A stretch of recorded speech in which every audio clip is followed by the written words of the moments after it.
Actress Alyssa Milano is facing some backlash because of her decision to remain quiet about very credible sexual allegations, sexual assault allegations against Joe Biden.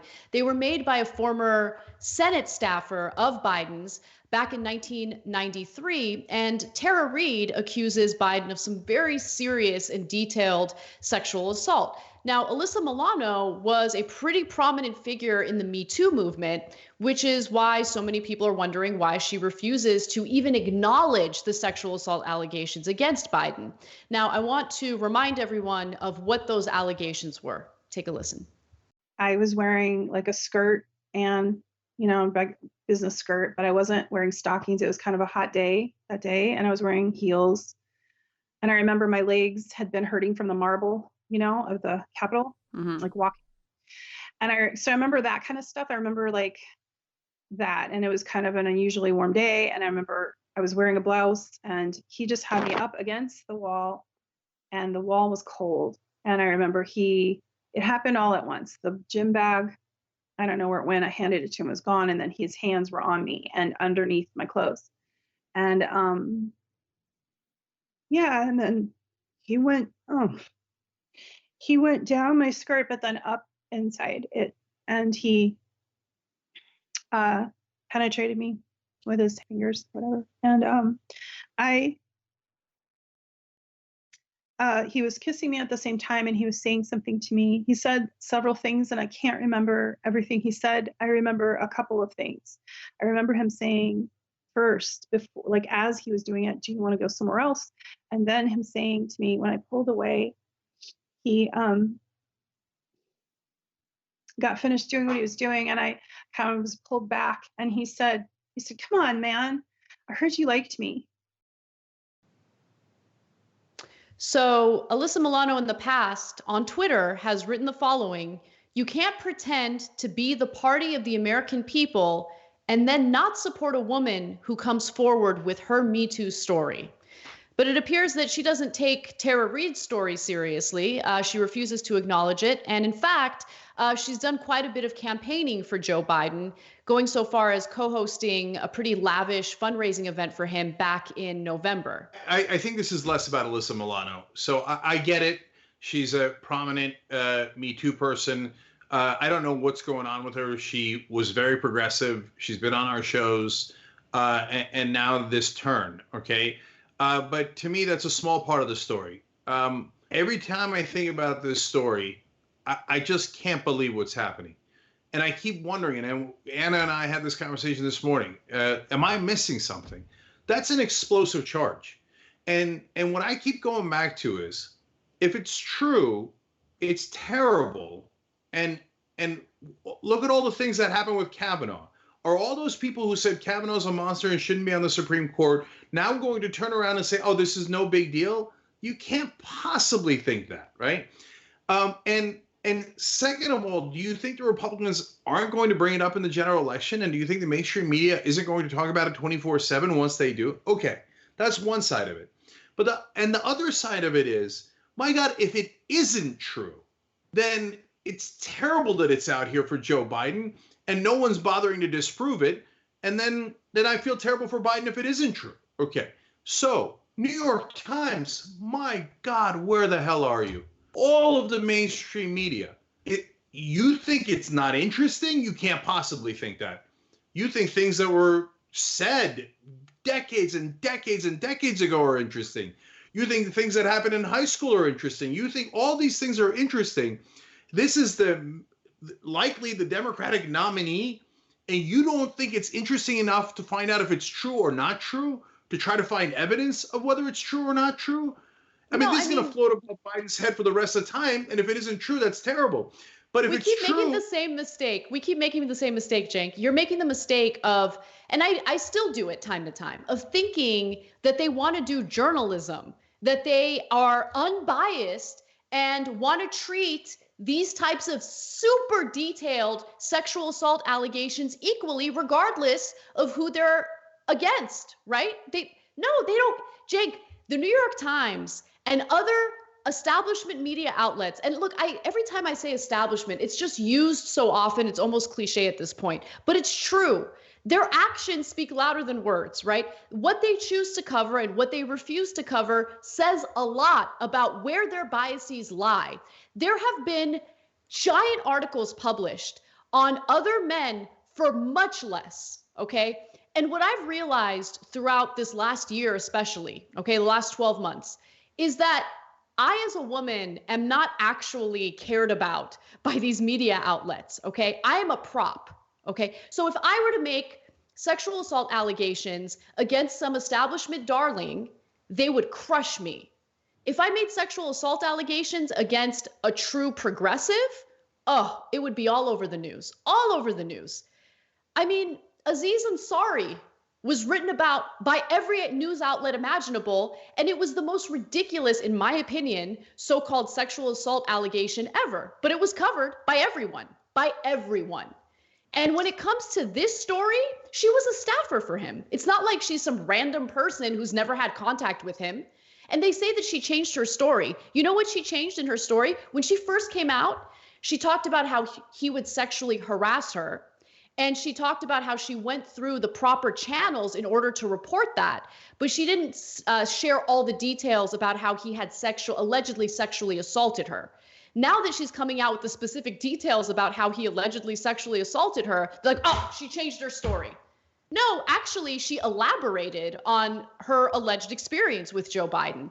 But I mean, who cares, right? Who cares? Because Joe Biden, in their minds, is the establishment candidate who has the best chance of beating Donald Trump, which is ridiculous. I mean, homeboy can't even get a live stream together. How is he going to beat Donald Trump? He's a nightmare. Okay, so that argument blows my mind. And of course, they're going to blame progressives for his loss. He's going to lose. He's going to lose because he's not in the right headspace to run an election, okay? Or if he were president, I mean, he can't even do an interview without calling his own statement stupid and telling the reporter that he's going to stop talking. I should probably stop talking. That's who Joe Biden is. But everyone's rallying in support for him, including Elizabeth Warren. And it blows my mind because this isn't about victims of sexual assault. This is about how the system is so powerful and how they rally behind their chosen ones and crush anyone in the periphery that they see as a threat. That's what really happens. So, look, this goes to the power propaganda. So let's take it one by one. Great point on Aziz Ansari. I remember when we had an intellectually honest conversation about Aziz Ansari and broke down, hey, what crosses the line, what doesn't cross the line, etc. We were yelled at by a lot of the same people here saying, how dare you? You believe the woman. It doesn't matter if story makes sense, doesn't make sense, doesn't matter. It doesn't matter. You're not even allowed to discuss it. Aziz Ansari is guilty and will be guilty for the rest of his life because somebody made an allegation. Now, a far more serious allegation, not about a comic, but about the likely Democratic nominee. And not a word, not a word, not a word. I mean, if I had said about Aziz Ansari, which I did, about what I just said about Joe Biden, hey, it's terrible if he did it, but it's terrible to him if he didn't do it. When you say it about Ansari, how could you say, what if he didn't do it? You should never say that. About a comic, should he have a Netflix special or should he not? This guy's running for president and winning on the Democratic side. And you don't want to do a story about whether Tara Reid is telling the truth or not, or whether she has evidence or not, et cetera. You don't want to even talk about that. Look, you know what we are as progressives? We're invisible to them. You remember in the civil rights era, they used to have placards that said, I am a man. And the reason they did that was because they were being treated as invisible. There, of course, is a legendary book about that. And like they didn't matter. They weren't human. They didn't count. And so in a sense, I now empathize with the right wing because the establishment press, they love establishment Republicans like Mitch McConnell and Marco Rubio, but most of all, they love establishment Democrats. And if you dare oppose that, what they view to be the center of American politics, not for the country on issues is massively progressive, but the power center, their beloved elites. If you oppose them, you're invisible to them. You don't matter. Oh, you got sexually assaulted by the leading Democrat in the race in a brutal way when you worked for him, We don't care.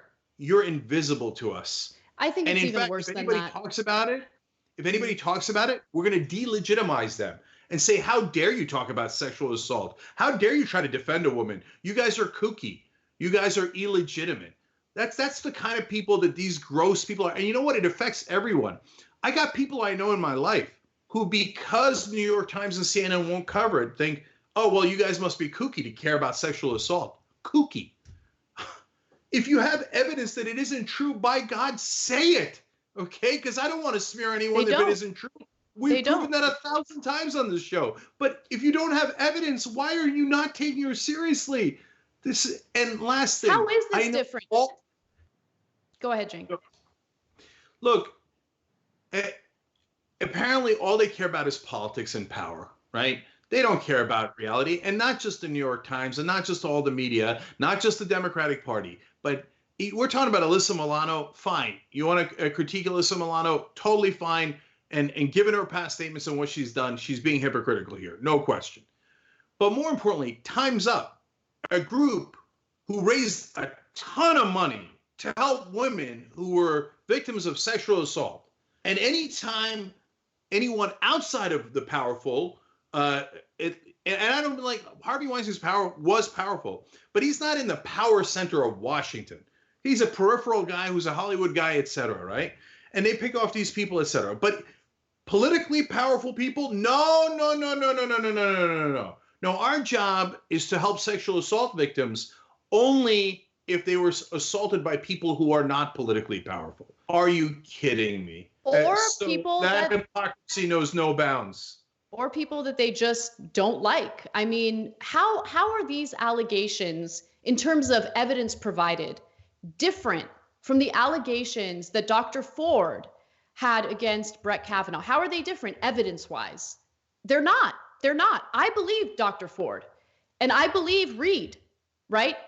And when I say I believe them, I mean that I take their accusations seriously, and I believe that there should be a robust investigation, not a sham investigation. In the case of Dr. Ford, the FBI didn't really investigate it. I want a full investigation in both cases, regardless of political party. But I forget that women are nothing more than props in this political world, okay? They don't actually care about what could have happened to Reed. They don't actually care about what could have happened to Dr. Ford. They will pick and choose which sexual assault allegations they'll amplify if it is the politically savvy thing to do in the moment. And I think that's the most devastating part of all of this. And no, I'm not giving Alyssa Milano a pass. Exploiting sexual assault to remain relevant is pretty gross. And it appears that's what she did. And one of the things that also really stands out to me is that she has the audacity to refer to other people as morally bankrupt when her own actions reek of being morally bankrupt. She said recently, this week on Twitter, it is intellectually bankrupt for Bernie to pretend that not unifying the party today is advantageous to a Democratic victory in November.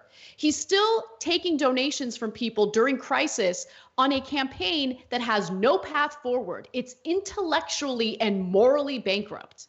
Yeah, I'd argue that ignoring very serious and detailed sexual assault allegations against a candidate that you've been raising money for is a little more morally bankrupt than someone who wants to remain in the race because he believes in democracy. Finally, I know that all they care about is politics and power. So game it out for a second. You think Trump's not going to raise it? You say, well, maybe he won't raise it because he has his own allegations. No, he doesn't care about that. He'll raise anything. He doesn't care about being hypocritical. Have you paid any attention? In the midst of allegations against Donald Trump, he went on the offense and talked about Bill Clinton's transgressions when he was running against Hillary Clinton. So the Republican Party, whether it's Trump or others, will make a giant deal out of this in the general election. And then the mainstream media will say, oh, an establishment Republican said something. Well, then we must cover it because they're not invisible. Progressives are invisible, but establishment Republicans are real people. They're human beings. They count. The powerful count. The powerless don't count to us at all. We're the New York Times. We don't give a damn about the powerless. So once the Republicans raise it, then they'll talk about it 24/7. And then it'll be too late. And so no, but he's the most electable, Cenk. Most electable. That's why we're pushing for a candidate that we don't feel inspired by at all, policy-wise. That's something that Alyssa Milano said herself. But, you know, he's the most likely to beat Donald Trump. We'll see. Yeah. I actually do care about beating Donald Trump, unlike them. They're just so scared. They're so scared. Oh my God, we got to go back to normalcy. We can't take a risk with Bernie Sanders, who has the policies that the majority of Americans like. So we're going to stick to the guy who has early onset dementia and has a serious sexual assault allegation against him because our dumb minds think that he has a better chance of beating Donald Trump. We'll see about that. But when he doesn't beat Donald Trump, which is my prediction, I have no doubt that they'll blame progressives for it because it's always progressives' fault. They're already doing it. They're already doing it. They're saying, no, it's not the problem isn't that Joe Biden can't complete a sentence. The problem is you're telling people that Joe Biden can't complete a sentence. It's on tape. It's on tape. It's all over it. And that one, I absolutely guarantee, write it down in stone. The minute the general election starts, cable news will talk 24/7 about how Joe Biden is in mental decline. Because then the Republicans will raise it. They're like, well, they're not invisible. Progressives, we spit on you. We think you're worthless. We don't even think you're human.